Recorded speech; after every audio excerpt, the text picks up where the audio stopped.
오늘은 사도행전 2장 37절에서 47절까지 말씀인데 오늘 성령 강림주의를 말씀으로 사도행전 2장의 말씀을 준비했습니다. 성령 강림주의를 맞이하여서 오순절 마가의 다락방의 사건, 예수님의 부활로부터 50일째 되는 날에 있었던 이 놀라운 강하고 급한 바람, 정말 이 성령의 바람이 여러분의 가정에서도 여러분의 삶에서도 이런 성령의 바람이 불어나기를 주의 이름으로 축복합니다. 여러분, 우리가 사도행전을 또 다른 표현으로 우리가 성령행전이라고 이렇게 얘기하시죠. 사도행전을 우리가 성령의 행전이라고 얘기합니다. 사도행전에서 일어나고 있는 성령의 사역에 그들이 어떻게 반응을 했고 또 어떻게 순종했는지를 그대로 보여주고 있는 장이 바로 사도행전이기 때문입니다. 여러분, 우리가 그리스도인이라고 우리 자신을 표현할 때, 내가 아까 우리 이창희 집사님도 그리스도의 성도 뭐 이런 얘기를 많이 했잖아요. 우리가 크리스찬, 이 성도라는 이름 안에는 벌써 우리의 정체성이, 우리가 누구라는 정체성이 그대로 드러나고 있다는 표현이죠. 그리스도에 속하여 있다. 우리가 크리스찬이라고 한다는 것은 우리가 그리스도에 속해 있는 사람들이다. 그리스도의 안에 있는 사람들이다라는 거예요.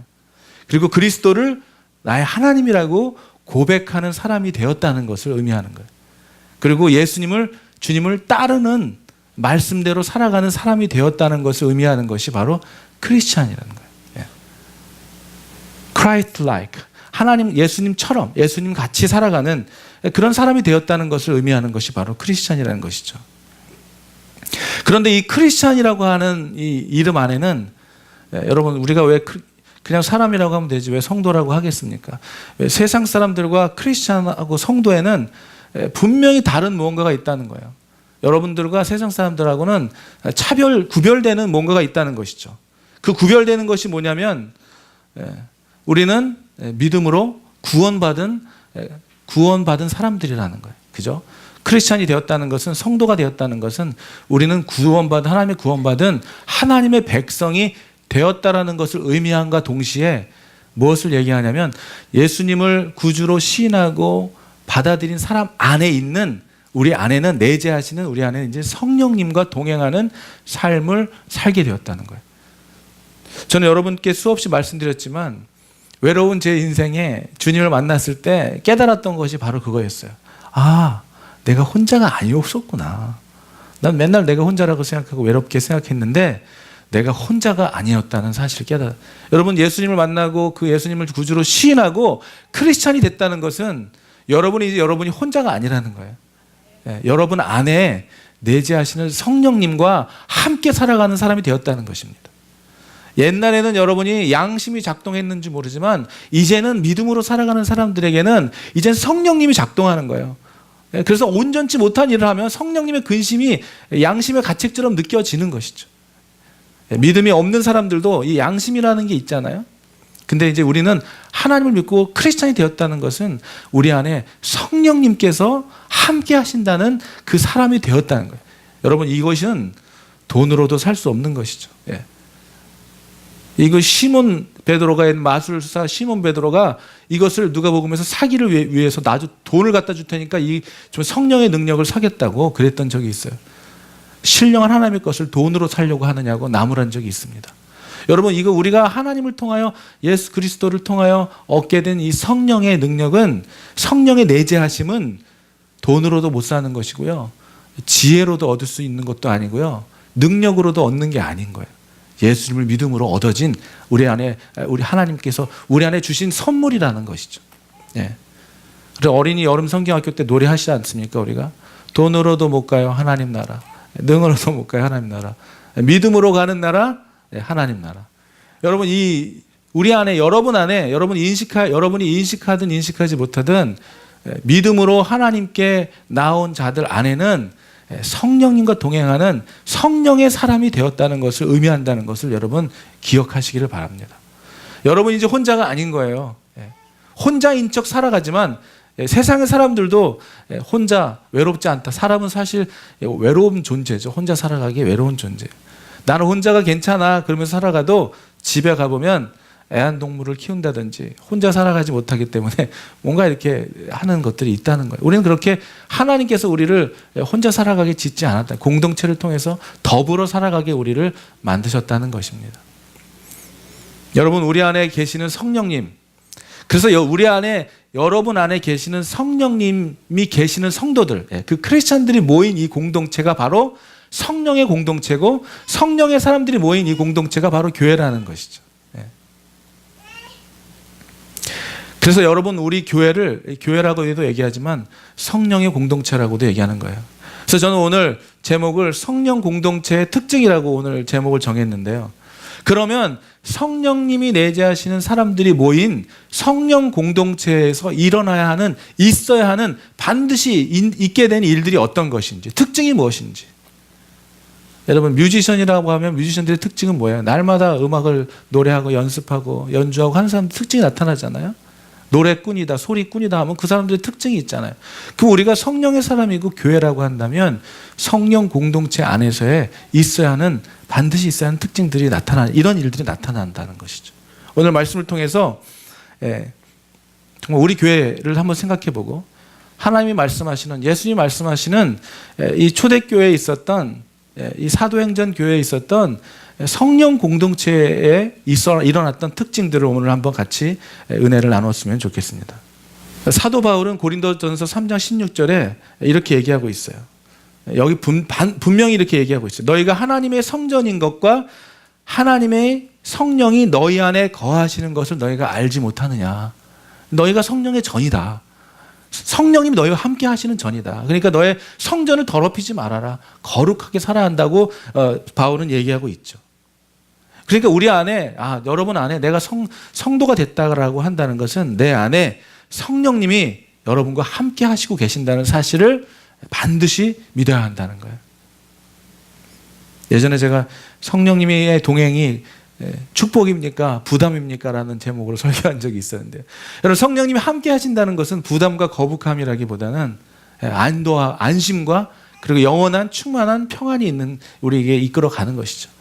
우리가 늘 우리가 의지할 뿐, 우리의 상황과 환경을, 나의 모든 결정을, 나의 판단을 의뢰할 분이, 신뢰할 분이 우리 안에 계시다는 것을 의미하는 것입니다. 여러분이 어디를 가든 무엇을 하든 어떤 작품을 만들든 간에 내 안에 계시는 성령님께 의뢰하는 거예요. 저는 하나님을 만난 이후에 곡을 많이 썼지만은 하나님이 딱 주시는, 성령님이 딱 주시는 곡을 썼을 때 딱 알게 돼요. 이게 내가 쓴 게 아니라는 걸 알게 됩니다. 그러니까 자랑할 수가 없어요. 내가 썼다고 자랑할 수. 그 말, 성경의 말이 너무나 정확한 것 같아요. 이게 여러분, 내가 하는 일들 통해서 제가 많이 말씀드리지만, 말씀을 통해서 살아가는 삶을 통해서 여러분에게 제가 뭔가 은혜를 끼쳤다면 그거는 분명히 하나님이 하신 것이고, 제가 하는 일들 통해 여러분에게 기분을 상하게 했다거나 마음을 힘들게 했다면 그건 제가 한 거예요. 확실한 겁니다. 분명히 하나님께서, 성령님께서 하시는 사역은 분명합니다. 여러분, 늘 여러분 안에 계시는 가장 확실하신, 우리는 어떤 일이 딱 일어날 때 자기 자신을 의지하잖아요. 자기 생각과 경험을 의지하는데, 여러분, 성도가 됐다는 것, 크리스찬이 됐다는 것은 그 매 순간순간마다 이것이 나에게부터 난 것인지 하나님께서 주신 생각인지를 매번 의뢰하는 거예요. 그것이 정확하게 하나님이 생각이라는 것을 이렇게 이제 뒷선만 할 수 있을, 인식하고 분별할 수 있을 정도가 될 때까지 계속 추려야 하는 거예요. 하나님, 이게 내 생각이에요? 하나님이 주시는 마음이에요. 그리고 그냥 거기서 머무는 것이 아니라 그렇게 해보는 거죠. 해봤더니 결과를 보는 거예요. 이건 내 생각인 줄 알았더니 해보니까 하나님 생각 맞네. 일어난 결과들이 다르네. 이건 하나님의 생각인 줄 알고 했더니 이건 내 생각이었던 것 같아. 결과들을 보고 아는 거, 열매를 보고 아는 것이죠. 여러분, 이렇게 늘 여러분 안에 계시는 성령님과 의지하는 그런 삶을 살아가는 여러분이 되기를 축복하는 것입니다. 저는 오늘 우리가 살아가면서 하나님이 우리를 함께 살아가도록 만드셨고, 이것은 하나님의 속성 중에 하나라는 것을 우리가 너무 잘 알죠. 하나님이 형상 중에 하나가 바로 togetherness, 함께함. 뭐예요? 성부, 성자, 성령의 삼위일체이신 하나님의 본성이 그렇다는 것입니다. 그리고 또 예수님은 또 12제자를 모으셨죠. 그리고 그들과 함께 먹고 또 마시며 생활하셨습니다.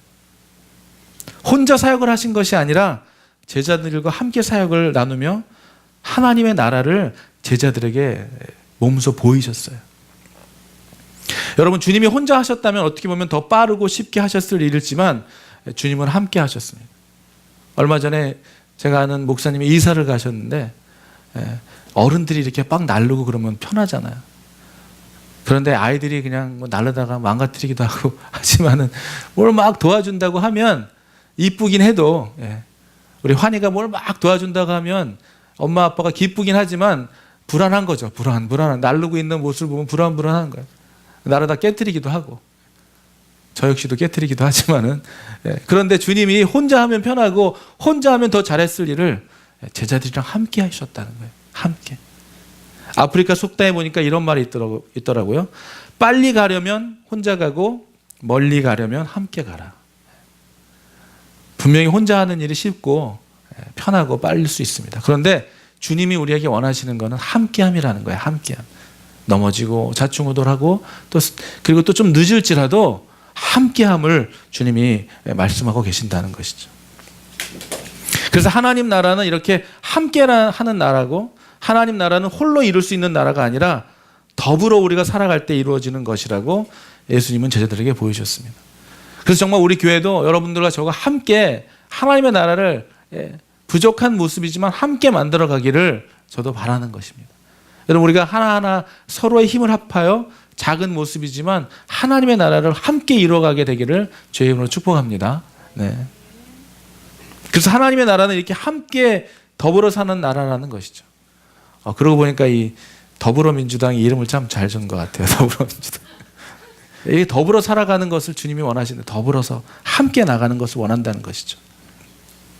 여러분, 이렇게 예수님의 제자들은 가르침에 따라서 그들의 가치관뿐만이 아니라 그들의 삶의 양식이 또 바뀌었습니다.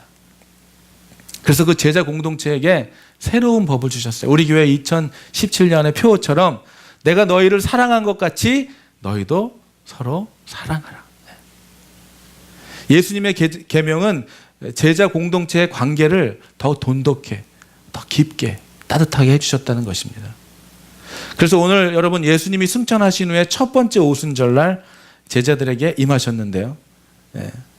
그들은 담대하게 일어나서 예수님을 증거하기 시작합니다. 그래서 성령의 그런 오순절의 마가의 다락방 사건에 일어나면서 오늘 이 내용은 베드로가 그 성령 충만해 가지고 설교를 하고 있는 그 모습을 오늘 우리가 보고 있는 거예요. 담대하게 일어나서 예수님을 증거하고 있습니다. 많은 사람들이 예수님을 믿었고 세례를 받았어요. 저는 우리 교회에서도 정말 이 교회를 다니고 세례 다 받은 사람들이 오는 것도 좋지만 정말 이 생짜배기가 와가지고 세례를 받고 예수님을 영접하고, 그죠? 구원받은 백성이 되고 세례까지 주는 일들이 일어나게 되기를 바랍니다. 여러분, 정말 우리 교회에서 기도하면서 그러한 분들이 와서 뒤집어지고 하나님을 만나고 성령 체험을 하고 하나님을 경험하는, 하나님께 돌아오는 역사, 정말 이름대로 컴백하는 역사들이 일어나게 되기를 우리 함께 기도했으면 좋겠어요. 그렇게 많은 사람들이 예수를 믿고 세례를 받았다는 것이죠. 지금 오늘 베드로의 권면처럼 이 폐역한 세상에서 구원받고 새로운 사회, 교회 공동체로 이제 이게 태어나게 되는 거예요. 교회가 만들어지는 것이죠. 예수님 안에서 예수님의 법, 사랑의 법을 따라 사는 사람들이 모이기 시작한 초대교회의 시작이 바로 이 성령께서 예수님과 제자들에게 나타나시면서 찾아오셔서 시작됐다는 것입니다. 그래서 오늘 이 특징을 여러분과 성령 공동체에서 일어났던 특징을 같이 나누려고 하는 것이죠.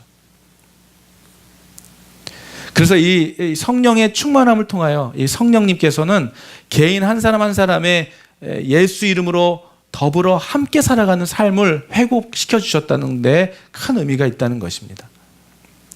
그래서 성령의 충만한 은사와 성령의 열매는 한 사람을 위한 선물일 뿐만 아니라 공동체가 함께 세워져 가도록 공동체에서 우리가 어떻게 관계를 맺으며 살아갈 것인가를 말씀해 주셨다는 거예요. 우리에게 주시는, 공동체에게 주시는 선물이었다는 것입니다. 그래서 기독교는 개인적인 종교가 아니라 기독교의 본질은 하나님의 나라, 함께 더불어 하나님의 샬롬을 이루며 살아가는 공동체가라는 것이죠. 그래서 우리 개인의 구원과 개인의 복만을 강조하는 것이 기독교가 아니라는 거예요. 진정한 하나님의 가르침이 아니라는 것입니다. 하나님의 가르침은 우리를 통해서 다른 사람들이 교회 안의 형제자매뿐만이 아니라 예수를 모르고 지금도 밖에 살아가고 있는 그 사람들이 복음을 듣고 구원을 받기를 원하신다는 것이죠.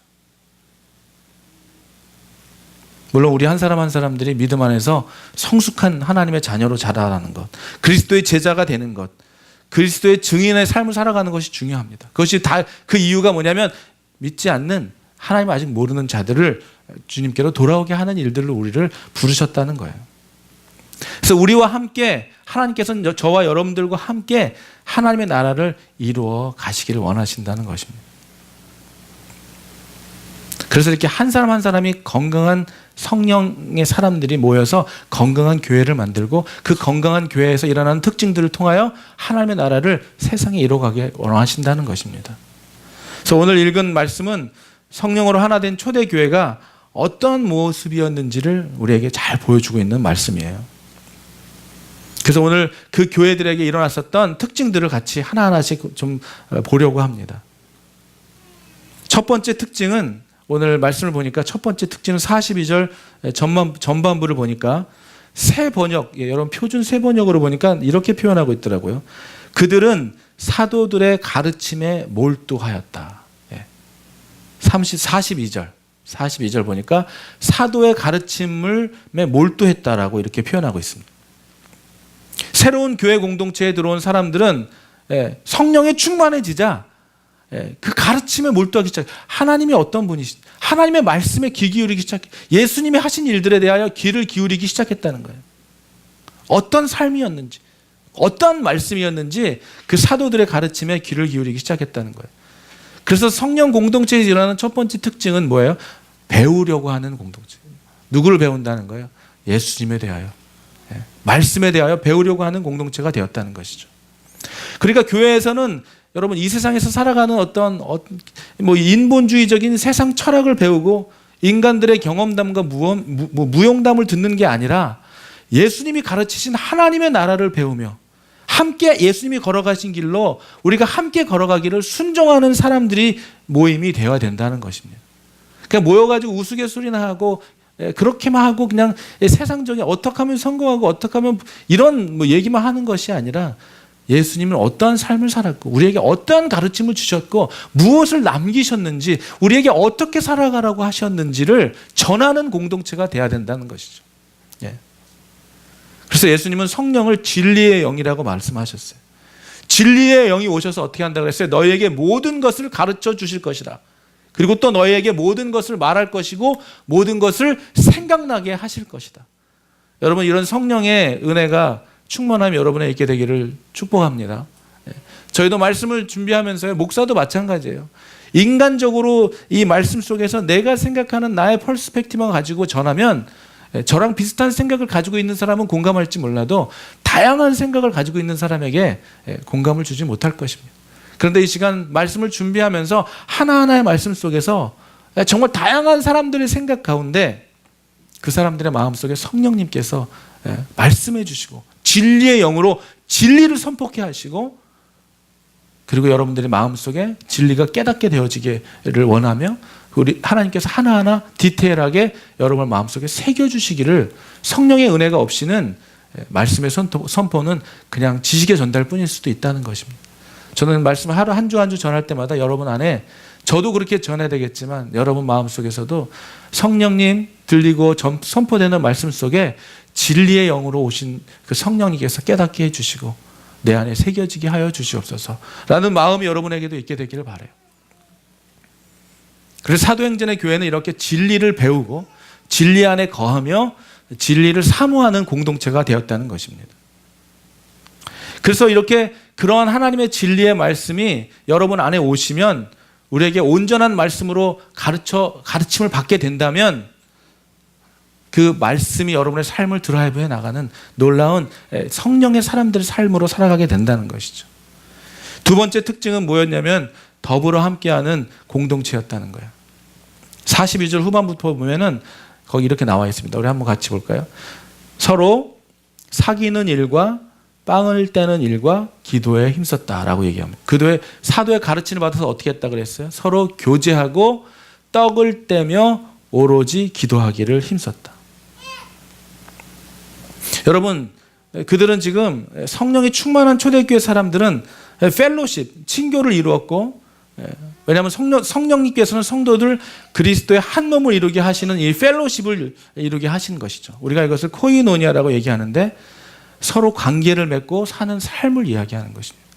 그러니까 여러분, 정말 진정한 성령의 공동체라면요, 저와 여기 안에 있는 한 분 한 분의 삶들이 이 펠로십이라고 하는 거는 그냥 같이 밥 먹고 헤어지는 이런 관계를 넘어서서 관계가 친밀한 관계를 이루어 갔다는 것을 얘기하는 거예요. 저는 여기 여러분들의 관계들이 정말 어떻게 우리가 이렇게 만난 것이 다 우연이 아닐 것이잖아요. 하나님께서 만나게 하신 이 만남의 축복을 통해서 귀한 펠로십이 이루어가기를, 관계를 맺고 살아가기를 되기를 주의 이름으로 축복합니다. 여러분, 이 관계를 맺는다는 거는요, 좋은 모습만을 맺는 게 아니에요. 어떤 분들을 보면 이렇게 만날 때 이제 조금 친해지고 서로의 이제 단점이 조금 보일 수 있을 관계가 되면 연락을 끊어버리는 사람들도 있더라고요. 그 정도까지는 이렇게 관계하고 싶지가 않은 거예요. 나의 약점까지 보이고 싶지 않은 거예요. 그래서 정말 이제 좀 친해졌다, 조금만 더 만나면 친해지겠다 하고 싶을 때 점점 이렇게 거리를 두더라고요. 관계라는 거는요, 좋은 것만을 누리고 좋은 것만을 아는 것이 관계가 아니에요. 부족한 면도 보고 약한 면도 보면서 서로 그 관계를, 그 약함과 또 부족함과 연약함을 이겨나가는 것, 그것을 함께 이뤄나가는 것이, 그것이 관계를 쌓아가는 것이라는 것입니다. 우리가 선호하는 관계는 그런 게 아니죠. 서로에게 정말 쿨한 모습만 보이고 좋은 인상만 주고 싶고, 우리 자매님들은 교회에 민낯으로 오기는 힘들 거 아닙니까? 그런데 뭐 그렇게 오라는 것은 아니지만 서로에게 그러한 모습을 이렇게 보여도 편할 관계가 될 수 있어야 된다는 것이죠. 우리 안에 정말 서로를 알아갈 수 있는, 서로에 대해서 그 불편하지 않도록, 그리고 또 어떠한 모습이라도 수용하고 받아줄 수 있는 그런 관계로 성령의 공동체로 되어가는 저희 교회가 되기를 바랍니다. 또 어떤 분들은 참 현대 교회에서는 이 관계성을 쌓아갈 때 정말 참 어려움이 있기는 하는 것 같아요. 우리가 이렇게 지금 제가 이렇게 말은 하고 있지만 서로 친밀한 관계를 가지고 살아가야 된다고 말하고 있지만, 또 어떤 분들은 그러한 친밀한 관계가 부담스럽고 힘들어서 작은 교회 안 오시는 분들도 있잖아요. 큰 교회 잠깐 머물렀다 그냥 왔다 가는 정도. 그런데 여러분, 그것이 우리가 깨달아야 돼요. 그것이 건강한 교회의 모습은 아니라는 거예요. 건강한 교회는요, 서로 어려움도 알게 되고, 우리가 그 어려움을 가지고 가십을 하고 뒤에서 다른 얘기를 하니까 잘못된 방법으로 하니까 그것이 나쁜 것이지, 어려움을 알리고 같이 기도하며 같이 아파하고 여러분 함께 울고 함께 기뻐할 수 있는 공동체가 된다는 것은 그런 친밀한 관계가 됐을 때 가능한 거예요. 어떻게 관계가 되지도 않는데 그분의 일을 위해서 기뻐하고 그분의 일을 위해서 눈물을 흘릴 수가 있습니까? 그럴 수 없는 거예요. 관계가 되어 있어야 된다는 거예요. 여러분, 우리 안에서 정말 어떠한 얘기도 다 수용되고 어떠한 약점과 연약함도 다 들어줄 수 있고, 여기에서만은, 교회 안에서만은, 성령의 공동체 안에서만은 모든 것이 다 받아들여질 수 있는 그런 믿음의 온전한 더불어 함께하는 공동체가 되기를 주의 이름으로 축복합니다. 그것이 초대교회의 모습이었다는 거예요. 세 번째 특징은 그들은 기도하는 공동체였다는 것이죠. 펠로십을 하고 떡을 떼면서 오로지 기도하기에 힘썼다는 거예요. 여러분, 기도하기에 힘썼다는 것은요, 여기서 표현되고 있는 이 기도에 힘썼다는 것은 개인이 많은 기도의 시간을 가졌다는 것을 얘기하는 게 아닙니다. 이것은 지금 어떠한 얘기를 하고 있는 거냐면요, 중보 기도를 얘기하고 있는 거예요. 중보 기도하는 공동체였다는 거예요. 저는 여러분들이 함께 모여 있을 때 정말 중보 기도하며, 정말 우리가 모일 때마다 중보 기도하는 공동체가 되었으면 좋겠습니다. 정말 아무리 강조해도 지나치지 않는 것이 있잖아요. 하나님께서는 자기의 어려움이 있지만, 자기의 어려움을 위해서 기도하는 것도 들어주시지만, 나도 내 코가 석자지만 다른 사람들, 기도는 오지랖을 떠는 것이 정말 축복이라고 저는 믿어요. 여러분, 다른 것은 오지랖을 떨면 조금 푼수 소리 들을 수 있습니다. 그렇지만 기도는요, 오지랖을 떨어야 돼요. 지나가다가 어떤 사람을 보면 그냥 오지랖 떨고 기도해야 되고요. 여러분이 보는 모든 것에 대하여 기도하라. 이 사도행전적 교회는 그랬다는 거예요. 자기 자신의 니들을 위해서 기도하기보다는 상대방의 어려움들을 위해서 기도했다는 거예요. 중보의 기도의 공동체였다는 거예요. 그들의 기도 가운데 그들의 했었던 중보 기도는 바로 다 이랬었다는 거예요. 우리 안에 고난 당하는 자들을 구해 주세요. 넘어진 자들을 일으켜 세워 주세요. 도움이 필요한 자들을 도와주세요. 아픈 자들을 고쳐 주세요. 방황하는 자들을 주님께 돌아오게 해 주세요. 배고픈 자들을 먹여 주세요. 잡힌 자들을 풀어 주세요. 약한 자들을 회복시켜 주세요. 마음이 무너진 자들에게 용기와 소망을 주세요. 여러분, 이 기도의 중보 기도는 다 자기 자신을 위한 게 아니었어요. 예. 그런데요, 저는 이 모임을 인도하면서 참 놀라운 건 있잖아요. 이렇게 한 사람 한 사람 기도 제목을 나누잖아요. 그러면 사실 그것이 남의 기도로 들리지 않고 이것이 언젠간 나에게도 올 나의 기도구나라는 생각이 들 때가 있어요. 여러분의 어머님이 아프시다고 기도해달라고 하는 기도가 언젠간 내 기도가 되지 않겠습니까? 여러분의 경제적으로 어렵다고 말하는 그 기도가 언젠간 내 기도가 되지 않겠어요? 그러니까 이거는 지금 네가 그렇게 어렵구나, 기도해 줄 게가 아니에요. 그래, 그건 나의 기도가 될 수도 있어 하고 같이 기도해 줄 수 있는, 네 기도가 내 기도고 내 기도가 네 기도, 이러한 공동체의 모습이 초대교회의 모습이었다는 거예요. 여러분, 정말 하나님이 정말 기뻐하시는 기도는요, 중보기도예요. 중보. 나도 힘들고 나 정말 너무나 어려운데 그럴 때 여러분 그냥 나보다도 누군가를 위해서 기도해 보세요. 하나님이 그 기도를 얼마나 기뻐하시는지 몰라요. 먼저 그의 나라 의를 구하는 자에게 그 사람의 문제까지도 해결해 주시는 분이 하나님이심을 여러분 믿으시기 바랍니다. 네 번째 특징은 하나님의 기적이 일어나는 공동체였다는 거예요. 43절을 볼까요? 사도들을 통하여 사람마다 두려워했어요. 왜 두려워했냐면 기사와 표적이 일어났다는 거예요. 기사와 표적이 일어났다는 거예요. 여러분, 성령님께서 사도들을 통해서 많은 기적을 베푸셨는데요. 34장 제가 읽어드리겠습니다. 4장 33절에 보면 사도들은 큰 능력으로 주 예수의 부활을 증언하였고 사람들은 큰 은혜를 받았다. 초대교회는 하나님의 말씀이 선포되었고 또 성령님이 기적이 일어났었다는 거예요. 우리가 알지 못하는 비밀스러운 기적과 표적들이 저희는 우리 공동체 안에서도 일어나고 있다고 믿습니다. 눈에 확실하게 드러나고 보여지는 그날까지 지금도 하나님께서 우리 공동체 안에서 일하고 계시는 놀라운 기적과 표적이 저는 있다고 믿습니다. 여러분 삶 속에 이런 믿음을 가지고 성령의 공동체 안에서는 특별히 회복하고 치유하는 놀라운 능력들을 주시거든요. 함께 기도하는 공동체가 되기를 바라고 이런 기적이 일어나는 것을 우리도 좀 보고 묵도하는 공동체가 됐으면 좋겠어요. 네. 오늘 이 특징적인 것이 세 번째와 네 번째 연결 짓는 걸 보면 중보 기도하며 병 낫기를 기도하고 어려운 자를 또 소망 없는 자를 죽어가는 자를 위해 기도할 때 그런 기도의 능력들이 일어난다는 거예요. 여러분 다시 한번 우리가 그런 능력과 기적이 일어나지 않는다는 것은 우리가 정말 그러한 마음으로 중보 기도하며 뜨겁게 하나님께 나아가고 있지 않다고 생각할 수도 있는 거예요. 정말 기도하고 여러분가 아플 때 지난번에 아프시다고 기도해달라고 부탁해 너무 잘하신 거예요. 여러분 어려울 때 꼭 몸뿐만이 아니라 무슨 문제가 있을 때 여러분이 드러내놓고 기도 제목을 내는 것은요, 제가 능력이 있어서 기도해서 낫는 것이 아니라 여러분의 그 고백을, 그 순수한 고백을 주님이 들으시기 때문에 그래요. 주님 앞에 그렇게 고백하는 여러분 되길 바랍니다. 그리고 다섯 번째 특징은 돌봄과 나눔이 있는 공동체였다는 거예요. 여기서 우리가 말할 수 있는 특징적인 단어는 inclusive, 포용해줬다는 거예요. 그리고 generosity, 관용을 베풀었다는 것입니다. 이 포용과 관용의 뜻을 보면 그 원뜻을 보니까요, 나누어 줄 준비가 되어 있다. 너무 멋있네. 나누어 줄 준비가 되어 있다. 여러분의 삶 속에 나누어 주실 준비가 되어 있습니까? 이 관용과 포용의 뜻 안에는요, 이런 뜻이 들어있대요. 언제든지 나누어 줄 준비가 되어 있어. 초대교회 공동체의 삶의 모습 중에 하나는 지금으로 보면 어떻게 보면 좀 상상하기가 좀 어려운 모습이 있는데요. 모든 것이 공통으로 소유했다는 거예요. 모든 것을. 그들의 재산과 소유물을 팔아서 모든 사람이 필요한 대로 나누어 줬다는 거예요. 줄 준비가 돼 있었던, 그는 언제든지 내가 필요할 그들의 물건의 그 소유의 그 개념은 뭐였냐면요, 오늘 내가 이 기타가 필요하면 이게 내 필요지만 내일 집사님이 필요하면 그때는 집사님이 거가 되는 거예요. 그리고 그렇게 내가 할 willingness가 내 안에 있는 거예요.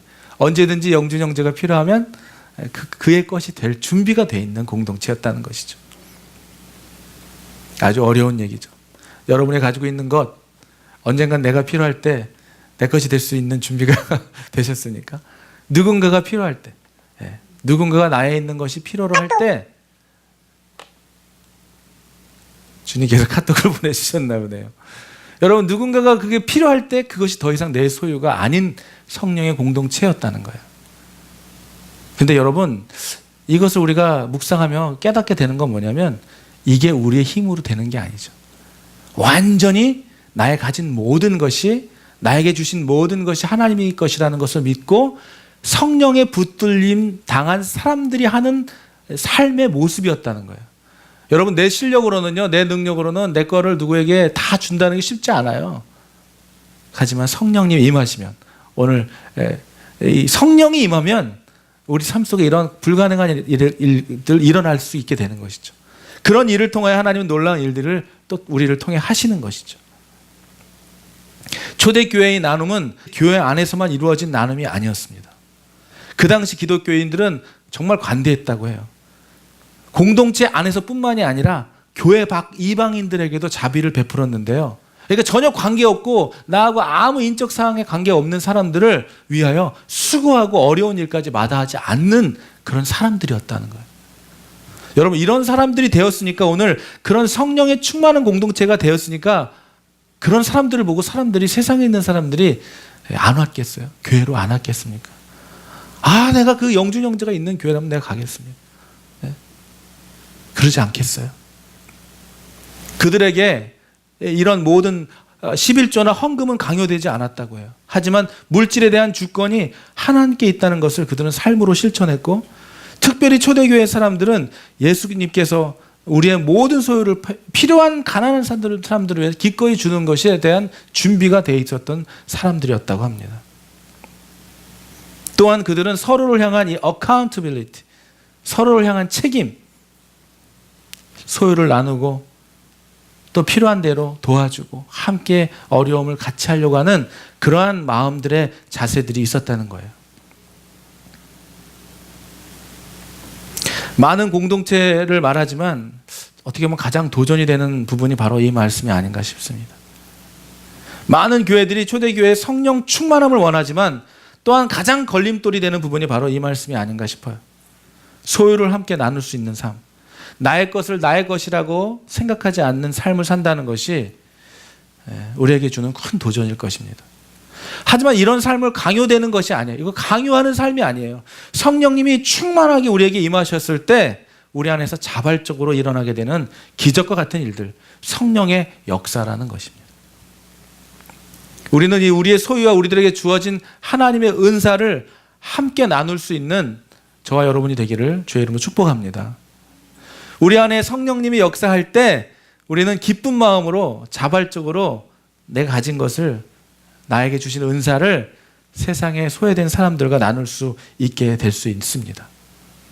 더불어 함께 살아가는 삶, 성령 충만한 교회 공동체가 바로 이런 모습일 것입니다.